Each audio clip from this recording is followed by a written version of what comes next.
أعوذ بالله من الشيطان الرجيم بسم الله الرحمن الرحيم رب اشرح لي صدري ويسر لي أمري واحلل عقدة من لساني يفقهوا قولي Assalamu alaikum wa rahmatullahi wa barakatuhu. My dear sisters, you know that Ramzan is here and this is the time we must be helping each other in its physical and spiritual preparation so that we can benefit from its immense blessings. Now, to begin with, we must understand its complete spirit. We find that in Islam, every farz ibadah has two aspects. One is the outward framework of the Sharia, and one is the spirit. Or you can call it the essence or the core. For example, let's take Salat. One is the outward method, that is the qiyam, the ruku, the sujood, etc. And the inward or the spirit is what? Submission. And both have relevance. When you put the best part of your body, that is your head and your nose, which is considered to be a mark of nobility, on the ground, then this depicts utmost submission. And the spirit is that awe, that reverence you feel for Allah subhanahu wa ta'ala. That everything you have given me, Allah, will submit to you. My intellect will work to comprehend your command. My eyes will see what you want them to see. My ears will hear what you want them to hear. My tongue shall utter what you like. All my body limbs will strive and struggle in your path. My heart will beat in your love. Then let's look at Hajj. It has its rituals, and the spirit is what? Humility. When in that sea of people you lie down on the ground at night in Muzdalfa with people walking past you, even jumping on you, and dust falling on your face, you realize what you actually are, what your worth is. And then coming to our today's topic, that is the fasts. The outward structure is abstinence from eating, drinking, and physical relation between spouses, but the inward objective is disciplining of the nafs. And this disciplining of the nafs in the terminology of the Quran and the Sharia is called taqwa. It says in the Quran, verse 183 of Surah Al-Baqarah, O believers, fasting is prescribed for you as it was prescribed for those before you, so that you may learn self-restraint. Now, Allah subhanahu wa ta'ala himself is telling that this taqwa is the objective of Ramadan.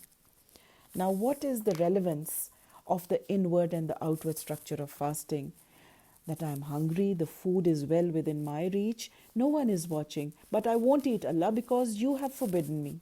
I'm thirsty, the water is with me, but I won't take a sip because you don't like it, Allah. And this self-control will enable us to stay away from what Allah does not like for the rest of the year. So it is a refresher course. Just as people related to all sorts of fields conduct refresher courses to yield better results, the same way this is a refresher course for us Muslims. You know what a Muslim means? The one who submits to the will of Allah. And this is a hardcore training of that submission, of exercising self-discipline. If you are strong enough to restrict yourself and you resist the halal even, then you definitely have the ability to resist the haram for the rest of the year, inshallah. Then the second objective of Ramadan is to rebuild your relationship with Allah subhanahu wa ta'ala. For example, what happens when you feel that, due to my busy life routine, some things have got messed up, like I haven't spent enough time with my parents, or I've neglected my children, or I've become distant from my spouse. What do? That okay, I will leave aside certain things, free myself, and spend some exclusive quality time with them and make up for the neglect. The very same way, Ramadan is the time when you are making an extra effort to connect to Allah subhanahu wa ta'ala, so that you keep feeling its effect the rest of the year. And then another objective of Ramadan is to strengthen your akhirah. You see, people had long lives and they had ample time to earn for their akhirah, but we have much less time, and in this limited time, we have to earn a lot. So, in His special mercy, Allah subhanahu wa ta'ala has made concessions, bargains, sales for us, and if we avail them, we can earn fortunes. The reward of all good deeds is multiplied manyfold. The reward of one Fard Salah is 70 times. The reward of the fasting itself is beyond imagination. Allah subhanahu wa ta'ala says that it is for me and I will reward it, and the status of the reward is not mentioned. It is beyond measure. So much so that all the past sins are forgiven. There are so many ahadiths mentioning the different rewards of fasting that if we start quoting them, it would be one whole debate in itself. Then another objective of fasting is that it elevates Iman. As you know, and you must have experienced, that Iman is not something consistent or constant. Its level keeps fluctuating with time. It needs a recharge. It's like a lamp. No matter how beautiful it is, in order to be lit, it has to be connected to the source. Or what will happen if you don't recharge your phone? It will not work with the dead battery. So if we look at our own existence and trace it back to the original source, what is that source? Allah subhanahu wa ta'ala. Unless and until we connect to the source time and again, the light of Iman in our hearts will go faded and so dim that, God forbid, it can ruin our akhirah. Another objective of fasting is that it builds compassion. Why Allah wants to build compassion in us? Because He Himself is the most compassionate being, and He wants to see the quality in the best of His creation. How this quality is awakened in Ramadan, that the food we take so much for granted, we come to know about the misery of the one who has to remain hungry. Unless and until you go through a situation, you cannot feel its effect. It is only during a fast that we realize what hunger actually feels like. Otherwise, we are from amongst those fortunate people, privileged people, alhamdulillah, who did not have to forbear hunger even for a single day. Now, very often in Ramadan, we feel that we have not done enough, or we have not done what could have been done, and we feel bad about it and we go depressed. So if this is the case, do not despair. Get up, gather your energies, and start getting ready for the best part. Now, as you know, everything has a climax, a summit, and the climax of Ramadan are the last 10 nights. So this amazing time is coming, and we don't know if we would live up till the next Ramadan. So get prepared to perform your very best, your utmost to avail this precious and blessed time.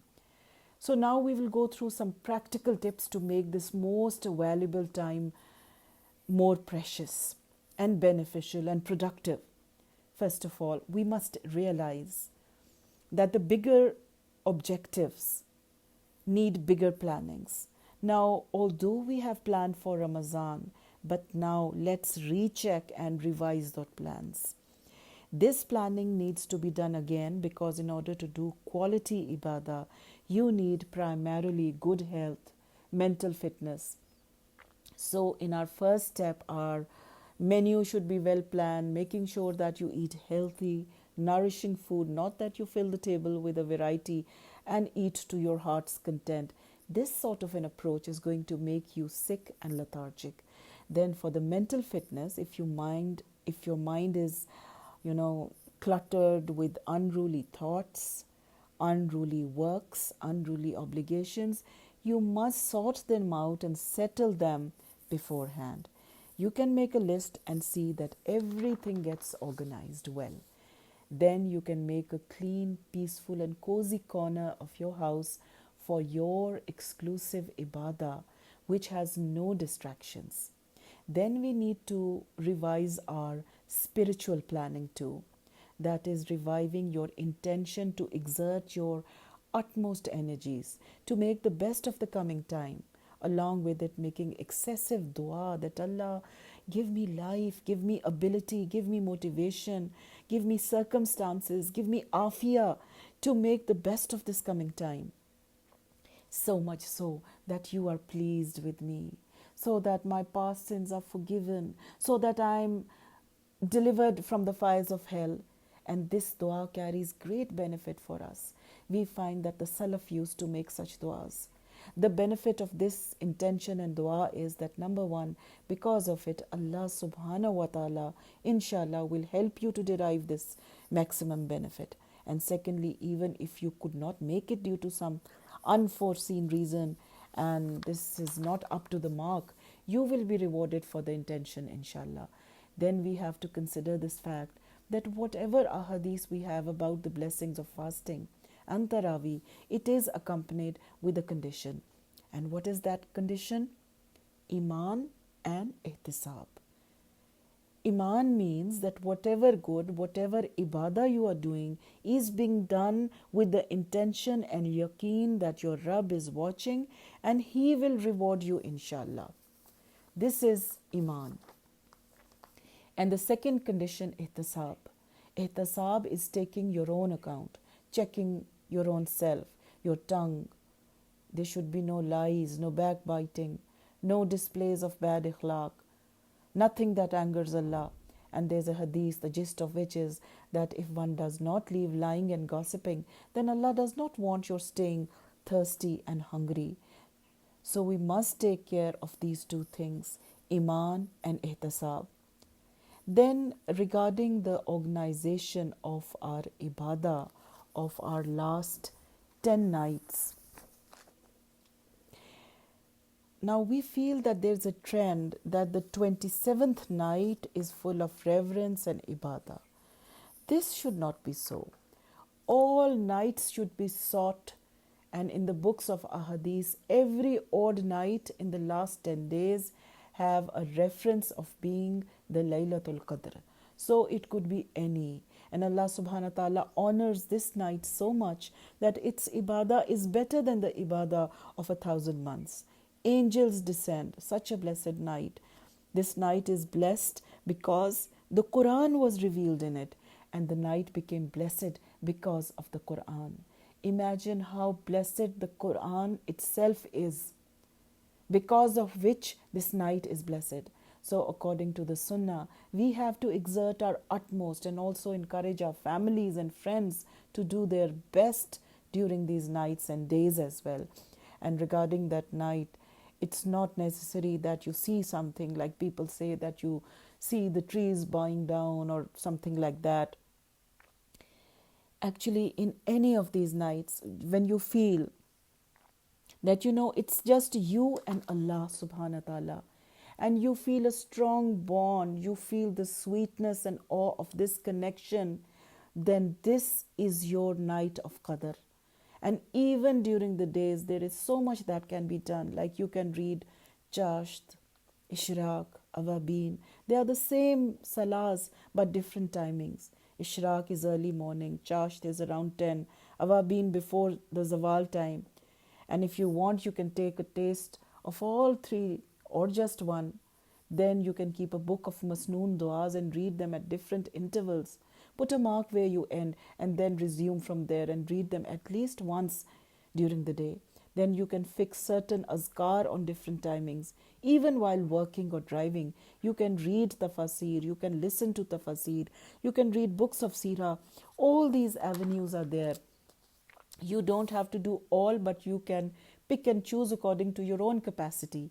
And then special attention should be paid on dua before opening the fast. And at least 15 minutes before opening the fast, start making heartfelt duas. Make a list of all that is important for you. And for this quality and this level of ibadah, you have to just shun away all that is unimportant. And before this time, make a list of number one, those things that are important, but they can wait. This includes any worldly project regarding your home, your job, your business, even your health if it can wait. And those things which are least important or rather unimportant. And amongst these unimportant things, the basic thing is that leave the social media aside. It eats up your time in such a way that you don't even know. So you keep your phones aside, no chatting, no Facebook, unless and until it is for studying or understanding the Quran or Deen, but no extra stuff. This is your time with your Creator. So the lesser the intervention, the stronger the bond. This is not the time to adorn your houses for Eid or to adorn your clothes. This is the time to cleanse and adorn your nafs, your heart. Then we are told that the shayateen, the bigger ones, are locked up during Ramadan.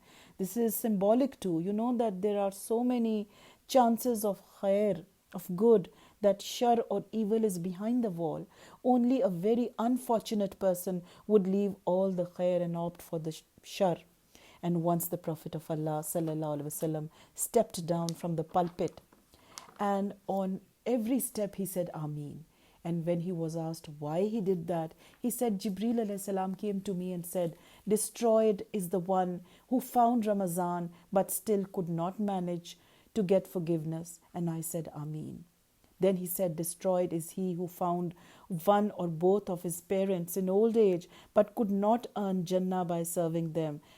And the third time he said, cursed is he who heard my name and did not say Durood. And he said Ameen every time. So we have to make use of the khair and shun away the shar. The Prophet of Allah sallallahu alaihi wasallam said, the gist of which is that the eye and the ear fast too. The tongue should also be in your control. Grace and peace should reflect from your nature, and there should be no agitation. So, my dear sisters, gather up your energies. Strive with every breath to avail this tremendous time. Maybe this opportunity never comes again. Maybe this time we can make up for all our past negligence. Maybe we manage to get forgiveness from our Rabb, whom we know is angry with us at the moment. We pray to Allah that Allah helps us and guides us and enables us to do that what pleases Him. Wa akhiru dawana anil hamdulillahi rabbil alameen. Assalamu alaikum wa rahmatullahi wa barakatuhu.